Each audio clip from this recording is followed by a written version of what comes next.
അതുകൊണ്ട് തന്നെ യജമാനനായ റബ്ബ് സുബ്ഹാനഹു വ തആല നൽകിയ ജീവിതത്തിൽ അതിൻ്റെ ഓരോ നിമിഷങ്ങളെക്കുറിച്ചും അല്ലാഹു സുബ്ഹാനഹു വ തആല ചോദ്യം ചെയ്യും എന്നൊരു ചിന്ത നമുക്കെല്ലാവർക്കും എപ്പോഴും ഉണ്ടായിരിക്കണം എന്നതാണ് യാഥാർത്ഥ്യം.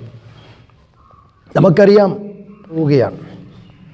മുസ്ലിങ്ങളെ സംബന്ധിച്ചിടത്തോളം ഇതല്ല ന്യൂ ഇയർ. ഒരു മുസ്ലിമിൻ്റെ പുതുവർഷം എന്നത് അത് നിർണയിക്കുന്നത് അറബി കലണ്ടർ പ്രകാരമാണ്.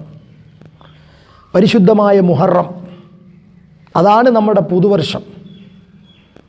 ആ ഒരു മാസങ്ങളെക്കുറിച്ച് നമ്മുടെ മക്കളെ നമ്മൾ പഠിപ്പിക്കേണ്ടിയിരിക്കുന്നു.